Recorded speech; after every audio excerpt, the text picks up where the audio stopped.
Hello and welcome to Stories Before Sleep. The night has settled in and the world around you is finally slowing down. As the quiet deepens, let me share something with you, a small glimpse into the life of a man named Steve Jobs. Now you probably think you know who he is. You've heard about Apple. You've seen the products. You might even own one. But that's not really his story. His story is about something much deeper than that. Most people remember Steve Jobs as a genius, a visionary, someone who seemed to have all the answers. But the truth is messier and more human than that. He was a person who didn't know where he belonged, a person who got rejected by the very company he created, a person who failed more times than he succeeded. And somehow, through all of that, he figured out how to change the world. What makes his story worth telling, especially to you right now, is that it's not about being born special. It's about what happens when you follow something you care about, even when nobody else believes in it. Even when you fail. Even when you're lost. So settle in. Get comfortable. Because this story has something to teach us about passion, about failure, and about what it really takes to create something that matters. Let's go back to the beginning. February 24th, 1955. A baby boy entered the world in San Francisco, born to an unmarried couple who couldn't keep him.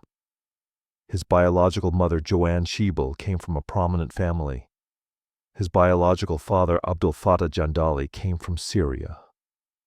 Their relationship didn't last, and neither could raise a child. So they made a decision that would ripple through history. They gave him up for adoption. Paul and Clara Jobs became his parents. Paul worked as a machinist and later sold cars. Clara had been a bookkeeper before becoming a homemaker. They lived in Mountain View, California, in the heart of what would eventually become Silicon Valley. Neither parent had finished college. Neither came from money or influence. But they had something more important. They had intention. They chose this child deliberately. They wanted him. That matters more than people realize. Steve grew up knowing he was adopted. His parents told him early and often. They made it clear that he wasn't a mistake or an accident. He was wanted, chosen. Paul and Clara filled their home with curiosity and creativity. Paul spent time in the garage tinkering with cars and electronics. He'd show young Steve how things worked, how you could take something apart and understand it, then put it back together differently. This wasn't just about mechanics. It was about possibility. Clara encouraged reading and exploration. She brought books into the house. She took Steve to museums. She talked to him about ideas and philosophy. The Jobs household valued learning for its own sake, not for grades or status. This foundation shaped everything that came later. Steve inherited his father's hands-on problem-solving and his mother's love of ideas and aesthetics. Growing up in Silicon Valley during the 1950s and 1960s meant something specific. The region thrummed with innovation.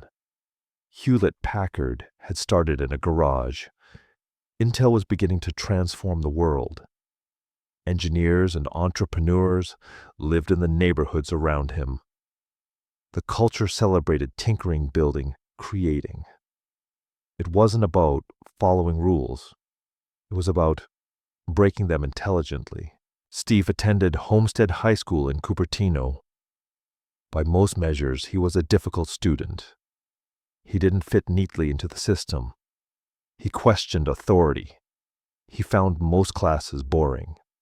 He'd finish assignments quickly and then get into trouble because he wasn't challenged. Teachers noticed something, though. He had a mind that worked differently. He could see connections others missed. He could imagine possibilities that seemed impossible to everyone else. One teacher changed his trajectory. John McCollum taught electronics at Homestead. He recognized something in Steve that the system had nearly missed. McCollum didn't just teach circuits and components. He taught the philosophy of building. He showed Steve that you could create things that mattered. He became a mentor, a guide, someone who believed in Steve when Steve was still figuring out who he was. During high school, Steve met another crucial person. Bill Fernandez, a neighbor, introduced him to Steve Wozniak.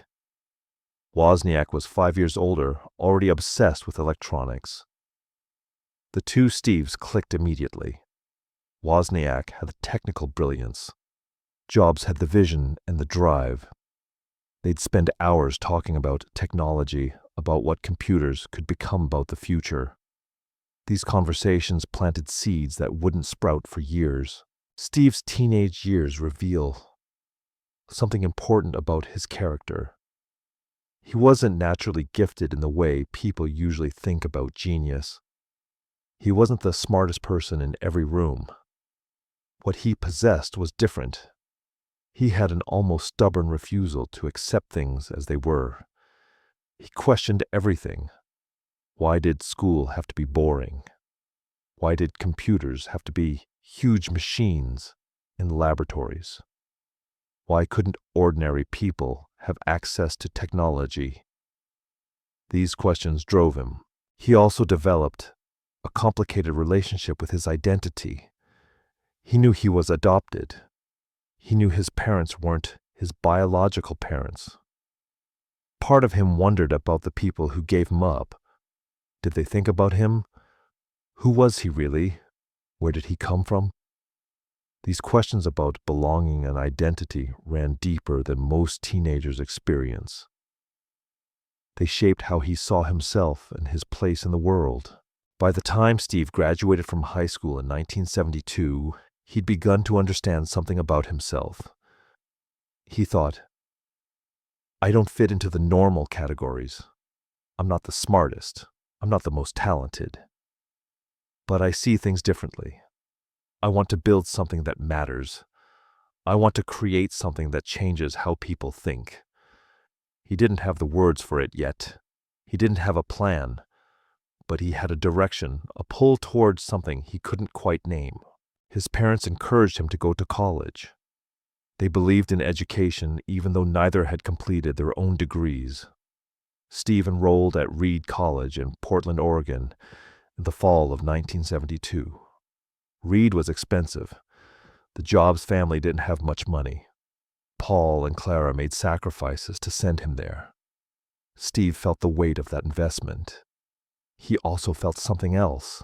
He felt like he was supposed to be somewhere else doing something else. Reed College itself was unconventional. It didn't have required courses. Students designed their own education. It celebrated intellectual freedom and questioning. In many ways, it was perfect for Steve. In other ways, it confirmed what he already suspected. Traditional education, even progressive education, wasn't his path. He lasted one semester before dropping out. He stayed in Portland for a while, attending classes he found interesting, sleeping on friends' floors, working odd jobs to survive. This period of his life from 18 to 20 was crucial. He was searching. Not lost exactly, but searching. Searching for meaning. Searching for his place. Searching for what he was meant to do. He didn't know it yet, but he was gathering the pieces that would eventually come together into something extraordinary. Steve returned to California in 1974, still searching. He took a job at Atari, a video game company that represented the cutting edge of technology at the time. Nolan Bushnell, Atari's founder, recognized something in Steve. The young man had vision. He could see what games could become. But Steve didn't stay long. He saved his money, traveled to India seeking spiritual enlightenment, and came back to California still trying to figure out his life. During this time, he reconnected with Steve Wozniak. Wozniak had continued his obsession with electronics. He'd been working at Hewlett-Packard, designing calculators. But his real passion lay elsewhere. He wanted to build computers. Not the massive machines that filled rooms and cost hundreds of thousands of dollars. Personal computers. Machines that individuals could own and use. The idea seemed crazy to most people. Wozniak knew it could work. The two Steves began spending time together again. They'd go to meetings of the Homebrew Computer Club in Palo Alto, where hobbyists gathered to discuss the emerging world of personal computing. They'd talk late into the night about what computers could become. Wozniak would explain the technical possibilities. Jobs would imagine the applications. Jobs would push. Wozniak would build. It was a partnership that needed both halves to function. In 1975, Wozniak designed a computer from scratch. He called it the Apple I. The name came from a fruit diet he'd been on. Simple, memorable.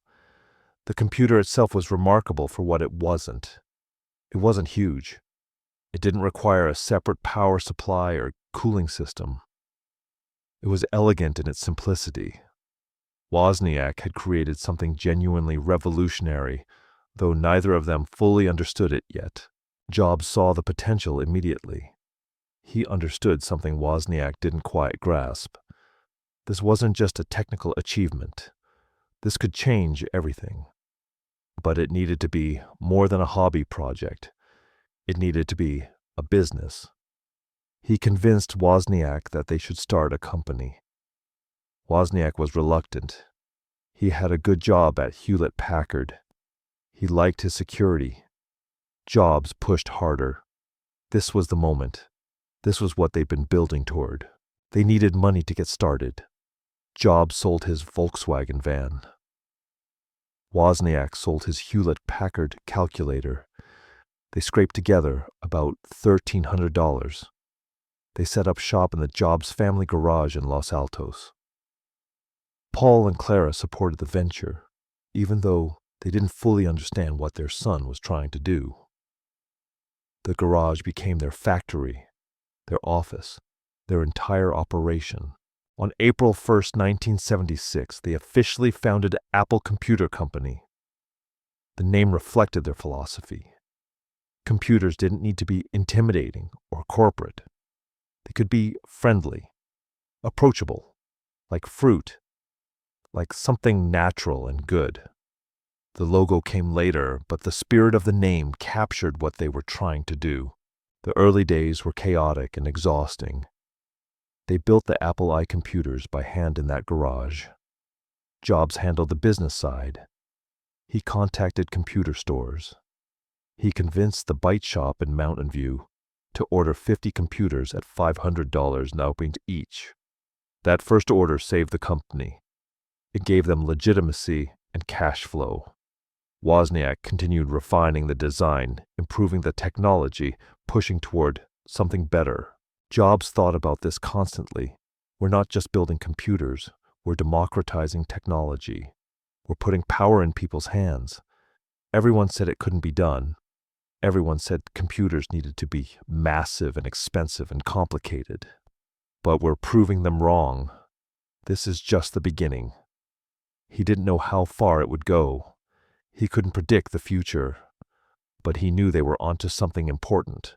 By 1977, they'd moved beyond the garage. They had a small office. They had employees. They were preparing to launch the Apple to-do, an improved version of Wozniak's original design. This computer would be different. It would have color graphics. It would have sound. It would be powerful enough to do real work. Jobs insisted on things that other computer makers ignored. He wanted the machine to look beautiful. He wanted the packaging to feel premium. He wanted the user experience to matter. This obsession with design and user experience set Apple apart. Other computer companies focus purely on specifications, faster processors, more memory, technical advantages measured in benchmarks. Jobs understood that people didn't care about specifications. They cared about how the machine made them feel. They cared about whether it was easy to use. They cared about beauty. The Apple II launched in April 1977. The response exceeded their expectations. People lined up to buy it. Computer stores couldn't keep them in stock. What had started as a garage project was becoming a real business. By the end of 1977, Apple had generated $273,000 in revenue. By 1978, that number jumped to $3 million. By 1980, Apple went public and Jobs found himself a multimillionaire at 25 years old. The success happened quickly, but it didn't happen by accident. It happened because two people with complementary skills and shared vision worked obsessively toward a goal that everyone else thought impossible. Wozniak provided the technical genius. Jobs provided the vision and the relentless drive to make that vision real. He understood that technology alone wasn't enough. You needed to think about how people would use it. You needed to care about the experience. This period established patterns that would define Jobs' entire career. He wasn't interested in incremental improvements. He wanted to revolutionize entire industries. He believed that technology should be beautiful and intuitive. He was willing to challenge conventional wisdom. He surrounded himself with talented people and pushed them to do their best work. He had an almost obsessive attention to detail. By 1980, Apple Computer Company had transformed from a garage project into a legitimate corporation. Steve Jobs, the kid who dropped out of college, who traveled to India searching for meaning, who'd worked at Atari and slept on friends' floors, now ran a company that was changing the world. The journey from searching to building had taken only a few years, but it had required everything he had. The early 1980s belonged to Apple. The company grew at an astonishing rate. Revenue climbed from $3 million in 1978 to over $100 million by 1982. They opened new offices. They hired brilliant engineers and designers. They expanded internationally. Every quarter brought new records. Every product launch generated excitement. Jobs had created something that worked, something people wanted, something that mattered. But success created a problem. The Apple sentence Auto 2, while revolutionary, was aging. The computer industry moved fast. New competitors emerged. IBM entered the market in 1981 with their own personal computer. Microsoft provided the operating system. The IBM PC wasn't innovative. It wasn't beautiful. But it was powerful, and it was backed by IBM's enormous resources and reputation. Apple needed something new, something that would set them apart again. Jobs had a vision for what computers could become. He imagined machines that were intuitive and graphical. Instead of typing commands, users could click on icons and windows. The computer would respond visually. It would feel natural, like an extension of human thought. This wasn't a new idea. Researchers at Xerox's Palo Alto Research Center, or PARC, had already developed these concepts. They'd built computers with graphical user interfaces. But Xerox didn't understand what they had. They didn't see the commercial potential. In December 1979, Jobs visited Xerox PARC. This visit became legendary in technology history. He saw the Alto computer with its graphical interface. He saw windows and icons and a mouse-driven system. He understood immediately what Xerox had missed. This was the future of computing. This was how people should interact with machines. He thought, they've shown us the way. They don't understand what they have, but we do. We can take these ideas and make them real. We can make them beautiful. We can make them work for everyone. Jobs didn't steal the ideas. Xerox's technology was based on research funded by government grants. The concepts were part of the scientific commons. What Jobs did was recognize their potential and commit to making them real in a way that Xerox never would. He saw that graphical interfaces weren't just technically interesting, they were fundamentally human. They matched how people thought and worked. He assembled a team to build the Macintosh. Not everyone wanted to join. The project seemed risky. The Apple no more, the iPhone II was still making money. Why risk resources on something unproven? But Jobs attracted people who believed in the vision. Jeff Raskin had started the project before Jobs took over. Andy Hertzfeld, a brilliant programmer, joined the team. Bill Atkinson developed the graphics. Susan Kerr designed the fonts and icons. These weren't just engineers. They were artists, designers, people who cared about how things looked and felt. Jobs ran the Macintosh project like a creative endeavor, not a business operation.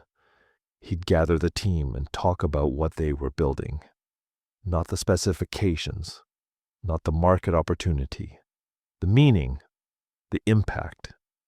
He'd say things like, "We're not just building a computer. We're changing how people think. We're making technology accessible to everyone." He pushed for perfection in every detail. The font had to be exactly right. The icons had to be beautiful. The interface had to be intuitive. This obsession with perfection drove people crazy sometimes. Jobs would reject designs that seemed fine to everyone else. He'd demand changes that seemed minor, but that he knew mattered. He'd stay late into the night working on details that most people would never notice. But this obsession produced results. Every element of the Macintosh reflected intentional design. Nothing happened by accident. Everything served a purpose. The team worked intensely. They'd work weekends. They'd work late nights. They'd argue passionately about decisions. Jobs created an environment where excellence wasn't optional. It was the minimum. He'd walk through the engineering labs and ask questions. Why did you choose that approach? Have you considered this alternative? What if we did it this way instead? He wasn't always right, but he pushed people to think deeper, to question their assumptions, to aim higher. Jobs believed that the intersection of technology and liberal arts created magic. He'd talk about this constantly. Technology alone was cold and mechanical. Art alone was impractical. But when you combined them, when you had engineers who understood beauty and designers who understood technology, you could create something transcendent. The Macintosh embodied this philosophy. It was technically sophisticated, but it felt simple and natural. By 1983, the Macintosh was nearly ready. Jobs decided to make the launch spectacular. He hired Ridley Scott, the famous film director, to create a commercial. The ad referenced George Orwell's 1984. It showed a dystopian future where people sat passively in front of screens controlled by a massive corporation. Then a young woman ran through and smashed the screen with a hammer. The message: the Macintosh would liberate people from corporate control. It would put power in their hands. The commercial aired during the Super Bowl on January 22nd, 1984. It cost nearly $1 million. It was unlike anything Apple had done before. It was bold. It was artistic. It was risky. But it worked. People talked about it. The Macintosh became more than a product. It became a symbol, a statement, a revolution. When the Macintosh finally launched on January 24th, 1984, it exceeded expectations. The computer was beautiful. The interface was intuitive. You could pick it up and start using it without reading a manual. For the first time, ordinary people could use computers without being technically trained. The Macintosh democratized computing in a way that the Apple II never could. Jobs stood on stage at the launch event and introduced the machine. He was 30 years old.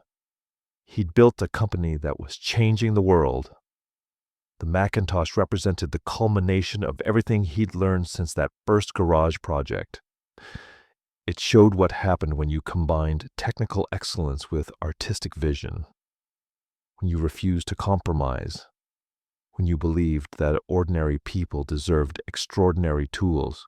The early 1980s represented the peak of Jobs' first era at Apple. Everything he touched worked.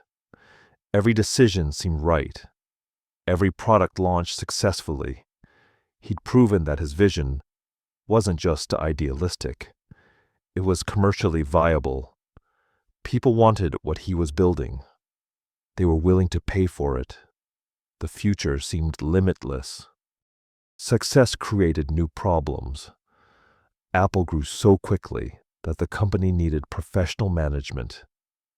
Jobs understood technology and vision, but running a large corporation required different skills. The board of directors wanted someone with experience managing big organizations. They wanted someone who could handle Wall Street and corporate operations. Jobs resisted this idea. Apple was his company, his vision. Why would he need someone else? In 1983, the board convinced Jobs to recruit John Sculley from PepsiCo. Sculley had built Pepsi into a global brand. He understood marketing and business strategy. Jobs was intrigued. He flew to New York and met with Sculley. According to legend, Jobs said something like, "Do you want to sell sugar water for the rest of your life, or do you want to come with me and change the world?" Sculley accepted the offer. He became president of Apple. Jobs remained chairman and continued to oversee product development. For a while, the arrangement worked. Sculley handled business operations. Jobs focused on products. But tensions developed. Sculley came from a different world. He believed in quarterly earnings and market share. Jobs believed in creating great products and changing the world. These philosophies clashed constantly. Sculley wanted to focus on profitable products. Jobs wanted to push boundaries, even if it meant taking risks. The Macintosh's initial sales disappointed. It launched to great acclaim, but adoption was slower than expected. The machine cost nearly $2,500. Many people couldn't afford it. Businesses stuck with IBM-compatible computers that ran DOS. The Macintosh was beautiful and innovative, but it couldn't run the software that businesses needed. The sales numbers fell short of projections. Sculley blamed Jobs. He said Jobs was too focused on perfection and not focused enough on profitability. He said Jobs was difficult to work with. He said Jobs didn't understand business. Jobs blamed Sculley. He said Sculley didn't understand technology. He said Sculley was making decisions based on short-term profits instead of long-term vision. The conflict grew more bitter. By 1985, the situation had become untenable. The board had to choose between them. Sculley had the support of most board members. Jobs had vision, but Sculley had business experience. The board decided that Sculley should run the company. Jobs would remain chairman but lose operational control. In reality, this meant Jobs was being pushed out. The announcement came in May 1985. Jobs was 30 years old. He'd founded Apple. He'd built it from nothing. He'd created products that changed the world. And now he was being forced out by the very board he'd helped assemble.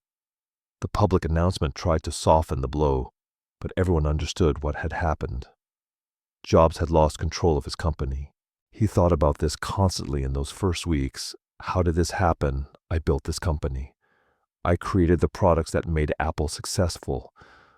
And now they're telling me I'm not the right person to run it. They're saying I'm too difficult, too demanding, too focused on the wrong things. But I was right about the Macintosh. I was right about the direction. They just didn't understand. They didn't have the vision to see it through. The thoughts spiraled. Doubt crept in. Maybe they were right. Maybe he wasn't cut out for business. Maybe his vision didn't matter. Jobs didn't handle the rejection well. He'd never experienced real failure. Everything he'd touched had worked. The Apple II had succeeded. The Macintosh had launched successfully, even if sales were slower than expected. He'd never been told he wasn't good enough. He'd never been rejected by people he'd trusted. The experience shattered him in ways he didn't expect. He tried to stay involved with Apple, but it became clear that his presence was unwelcome. Scully wanted to run the company his way. Having Jobs around, criticizing decisions and pushing for different directions made that impossible. In September 1985, Jobs resigned from Apple. He sold all but one share of his Apple stock. He needed the money to fund his next venture, but more importantly, selling the stock felt like a final break. He was leaving. He was done. The public humiliation was profound. The newspapers covered his departure extensively. Some articles were sympathetic. Others suggested that Jobs had been difficult and unrealistic, that he'd been pushed out because he couldn't adapt to the needs of a growing company, that his vision, while interesting, wasn't practical. The narrative shifted. Jobs went from being a visionary to being a cautionary tale about what happens when you can't manage people or business. Friends tried to console him, but nothing helped. He'd lost the company he'd created. He'd lost his position. He'd lost the respect of the business community. He was still wealthy, but money felt meaningless. What he'd lost couldn't be measured in dollars. He'd lost his purpose, his identity, his place in the world. He wandered for a while, literally and figuratively. He traveled. He thought about what came next. He considered leaving technology entirely. Maybe he'd made a mistake. Maybe he wasn't cut out for this world. Maybe he should do something completely different. The self-doubt that had never really touched him before now consumed him. But underneath the despair, something else was happening. He was learning. He was learning about failure, about rejection, about what it felt like to lose everything. He was learning that success didn't guarantee anything, that the people you trusted could turn against you, that the world didn't care about your vision if you couldn't execute it in ways others understood.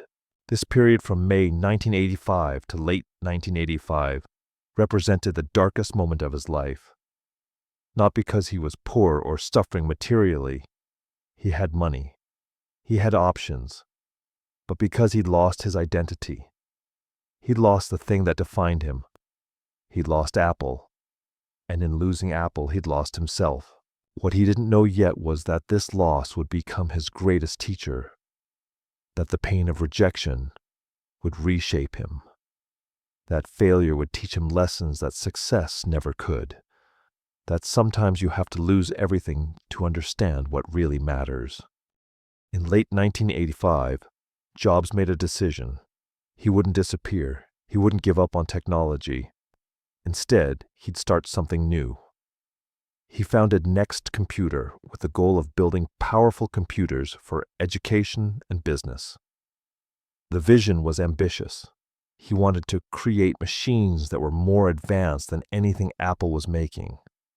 He wanted to prove that he could succeed without Apple, that his vision wasn't dependent on the company he'd built. Jobs invested his own money into Next, $50 million of his personal wealth. He recruited talented people from Apple and elsewhere. He built a new company from scratch just like he had with Apple, but this time felt different. He was driven by something other than pure ambition. He was driven by the need to prove something, to himself and to everyone who doubted him. Next struggled from the beginning. The computers were technically impressive, but expensive. They didn't have the software ecosystem that IBM-compatible computers had. The market didn't embrace them the way Jobs had hoped. Sales were disappointing. The company burned through cash. By the early 1990s, it became clear that Next wouldn't become the next Apple.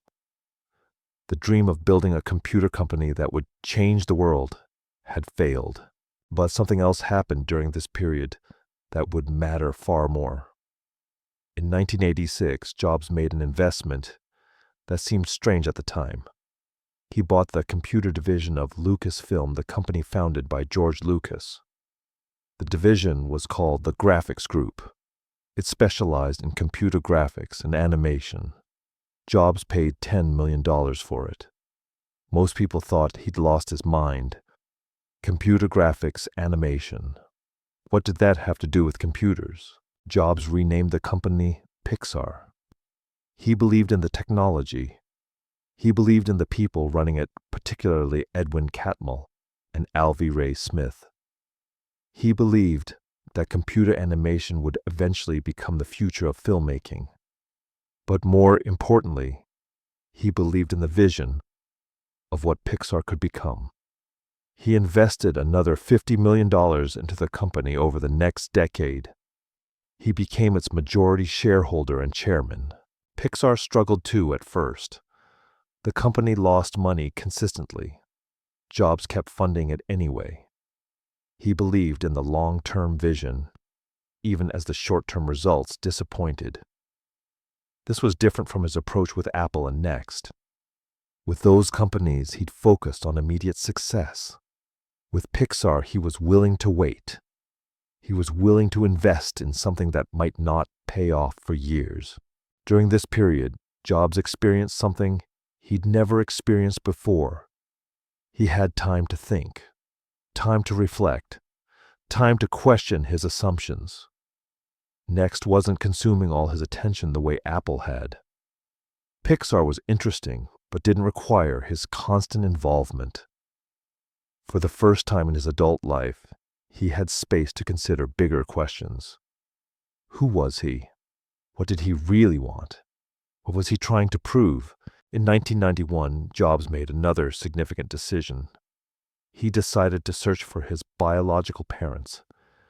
He'd always known he was adopted. Paul and Clara had been wonderful parents, but there was a part of him that wondered about the people who'd given him up. Who were they? Where did he come from? What did they think about him? He hired a private investigator and began the search. He found his biological mother, Joanne Schiebel, first. She was alive and living in California. They met and talked.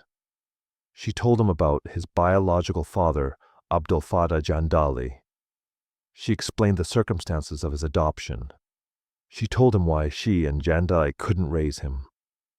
The conversation was emotional and complicated. She'd thought about him over the years. She'd wondered what had become of him. Now she knew. Her son had become one of the most famous people in the world. Jobs also met his biological sister, Mona Simpson. She was a novelist. She was intelligent and creative. They discovered they had things in common. They shared interests and sensibilities. Meeting his biological family gave Jobs something he hadn't expected. It gave him a sense of completion, a sense of understanding where he came from.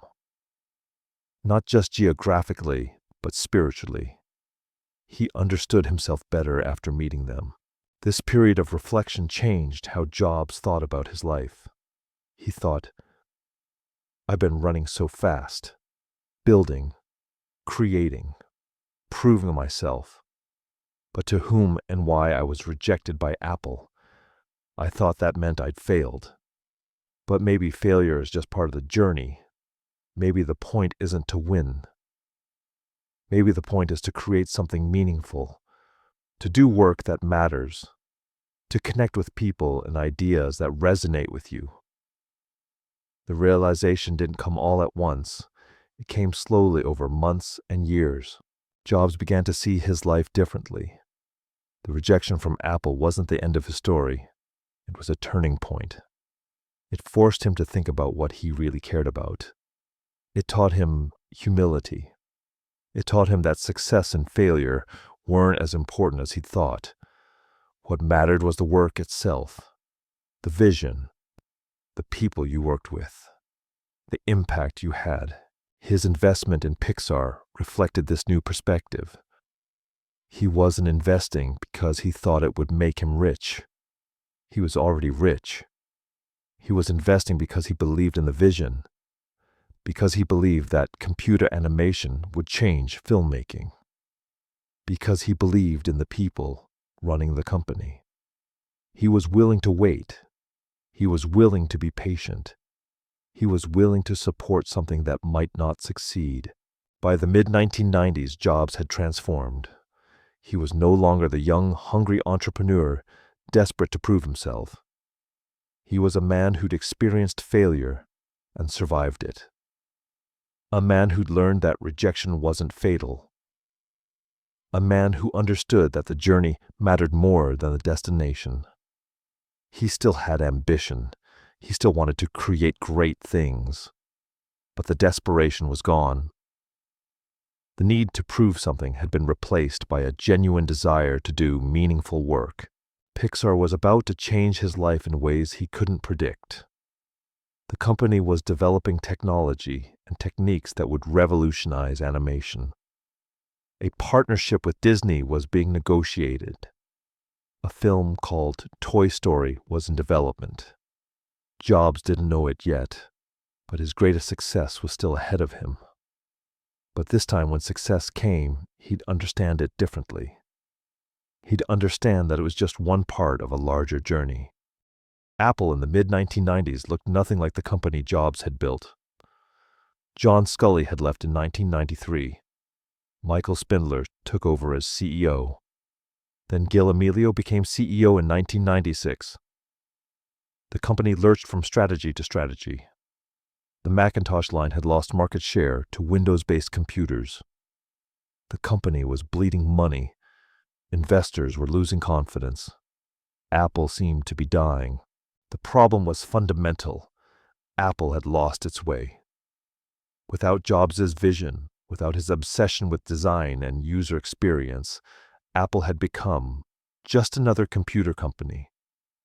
The machines were technically competent, but uninspiring. The marketing was confused. The direction was unclear. The company that had once defined the future of computing seemed stuck in the past. By 1996, Apple's board realized they needed help. They needed an operating system. They needed innovation. They needed someone who understood what Apple could be. They looked at several options. One of those options was Next Computer. Apple acquired Next in December 1996 for $420 million. The deal included Next's operating system technology, which Apple desperately needed. It also included Steve Jobs. Jobs didn't initially plan to return to Apple as CEO. He came back as an advisor. But the situation at Apple was dire. The company needed more than advice. It needed leadership. It needed vision. It needed someone who understood what Apple was supposed to be. In July 1997, Jobs became interim CEO. He was 42 years old. He was returning to the company he'd founded 12 years earlier after being forced out in humiliation. The return wasn't triumphant. Apple's stock price was in the basement. The company was losing money. Employees were demoralized. The industry was dominated by Microsoft and Intel. Apple seemed like a relic, a company that had once mattered but no longer did. Jobs had to convince people that Apple could be great again. He had to convince investors. He had to convince employees. Most importantly, he had to convince himself. He thought about this carefully. I've been given a second chance. I've been rejected and now I'm back. But this time is different. I'm not trying to prove something to the world. I'm not trying to prove something to myself. I'm trying to save a company I love. I'm trying to show that great design and great products still matter, that you don't have to choose between profit and beauty, that you can do both. The clarity of purpose felt different from his first time at Apple. More grounded, more real, Jobs' first major decision was to simplify the product line. Apple had too many models, too many variations, too many products that confused customers. He cut the line dramatically. He focused on 4 products: a desktop computer for consumers, a desktop for professionals, a laptop for consumers, and a laptop for professionals. Simple, clear, focused. Then he did something that shocked the industry. In August 1997, at the Macworld Boston conference, Jobs announced that Microsoft was investing $150 million in Apple. Bill Gates appeared on a giant screen behind Jobs. The two rivals were now partners. The announcement was controversial. Some Apple loyalists felt betrayed. But Jobs understood something important. Apple needed cash. Microsoft had it. The investment bought Apple time to execute its vision. In 1998, Apple launched the iMac. This computer represented everything Jobs believed in. It was beautiful. It was colorful. It was different from every other computer on the market. It had a translucent case in Bondi blue. It was designed by Jonathan Ive, a brilliant designer who would become Jobs' closest collaborator. The iMac wasn't the most powerful computer. It wasn't the cheapest. But it was the most desirable. The iMac succeeded beyond expectations. People wanted it. They wanted it because it was beautiful, because it was different, because it represented something new. The iMac proved that Jobs' philosophy still worked, that people would pay for design and innovation, that the market still cared about beauty and user experience. Over the next few years, Jobs and his team launched a series of revolutionary products.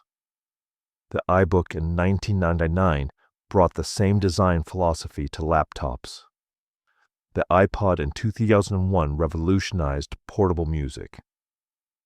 Jobs understood that the iPod wasn't really about the technology. It was about the experience. It was about making music portable and accessible in a way that nobody had done before. It was about the integration of hardware, software, and services. The iPod's success gave Apple momentum. The company was profitable again. The stock price was climbing. Employees were excited. The industry was paying attention. But Jobs wasn't satisfied. He was already thinking about what came next. In 2007, Apple launched the iPhone. This device changed everything. It combined a phone, an iPod, and an internet communicator into a single device. It had a revolutionary touchscreen interface. It was intuitive and beautiful. It changed how people thought about mobile devices. Within a few years, the iPhone became the dominant smartphone in the world. Then came the iPad in 2010. A tablet computer that created an entirely new category. It was powerful enough to do real work, but simple enough for anyone to use. It was beautiful. It was elegant. It changed how people consume media and information. These products represented the culmination of everything Jobs had learned. They combined technical innovation with beautiful design. They focused on user experience.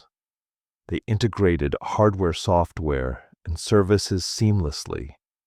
They changed industries. They changed how people lived. By the 2000s, Apple had become the most valuable company in the world. Jobs had transformed it from a dying company on the brink of the bankruptcy into the most innovative and profitable technology company ever. He'd done it not by copying competitors or chasing trends. He'd done it by staying true to his original vision, by believing that technology and liberal arts could intersect to create magic. His return to Apple was vindication.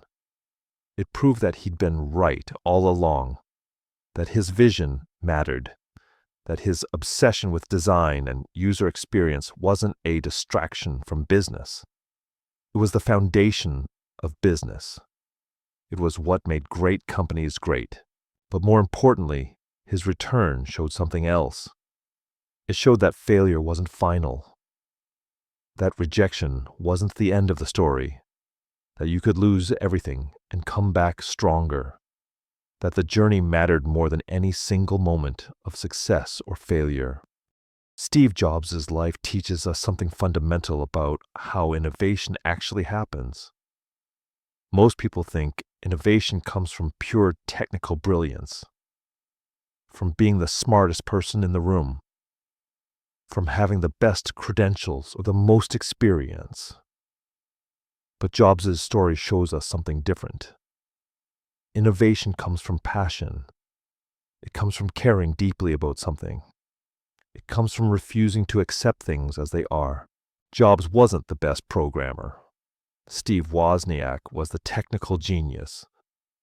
Jobs wasn't the best businessman. John Scully understood corporate operations better than Jobs ever would. What Jobs possessed was different. He had an almost obsessive belief that technology could be beautiful, that computers didn't have to be cold and mechanical, that ordinary people deserved extraordinary tools. This belief drove everything he did. The connection between passion and innovation runs through his entire career. When he was passionate about making computers accessible, he created the Apple II.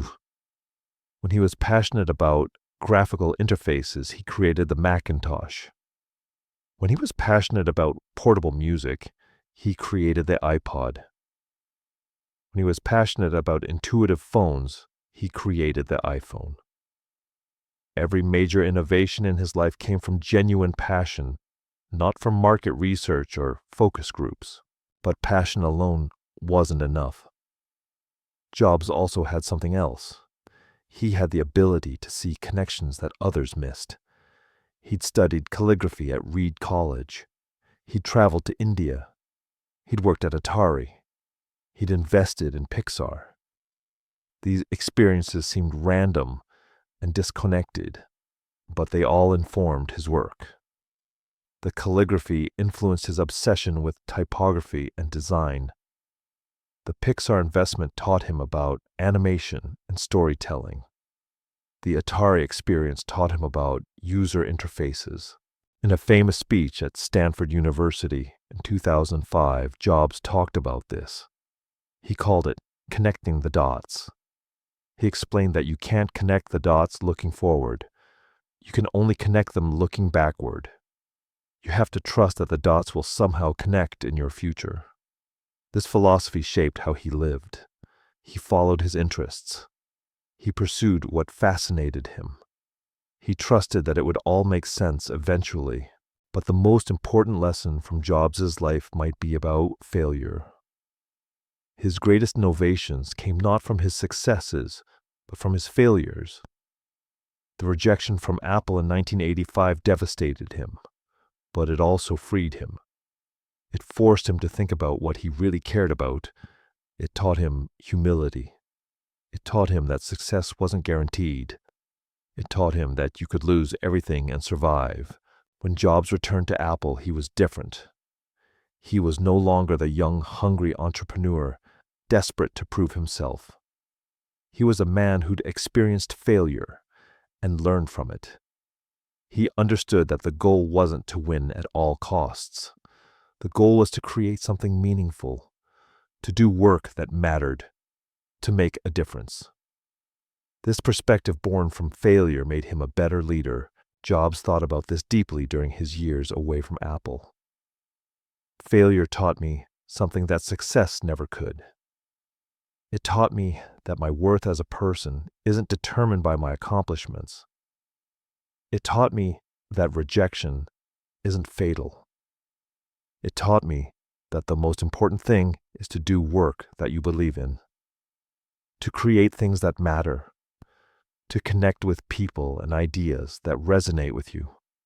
Everything else is secondary. This wisdom, hard-won through pain and disappointment, became the foundation of his later success. The importance of following your heart runs through every chapter of his story. When everyone said computers had to be expensive and complicated, He believed they could be simple and beautiful.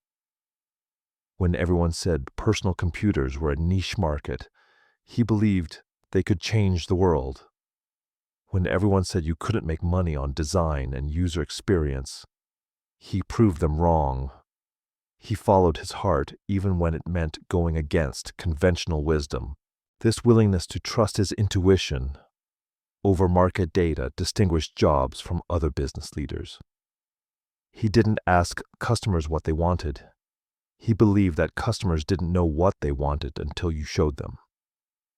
He created products based on his vision, his taste, his belief in what was possible. Sometimes he was wrong, but more often he was right. And when he was right, he changed industries. Jobs' legacy extends far beyond the products he created. Yes, the Macintosh, the iPod, the iPhone, and the iPad changed how people work and live. But his real legacy is about how he showed that you could build a successful business on principles that most people thought were incompatible. You could be profitable and beautiful. You could be innovative and focused. You could care about design and still make money. You could follow your passion and build a billion-dollar company.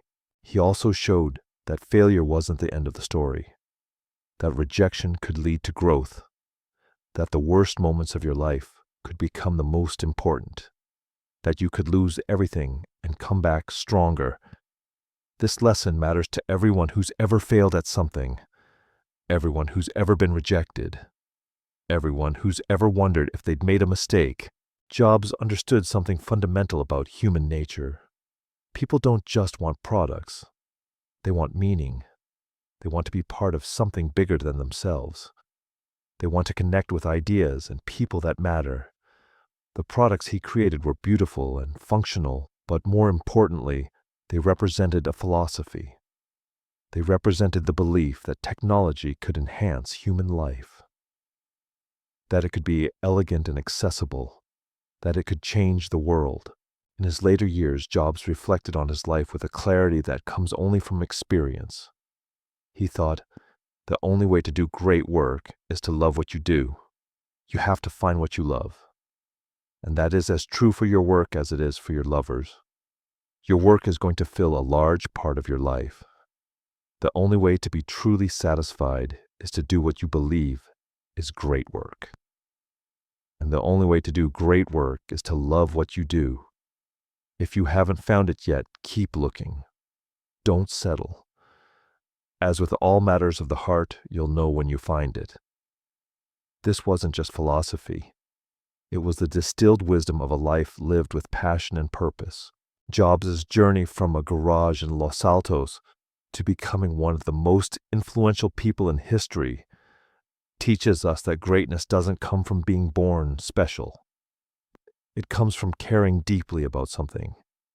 It comes from refusing to accept limitations.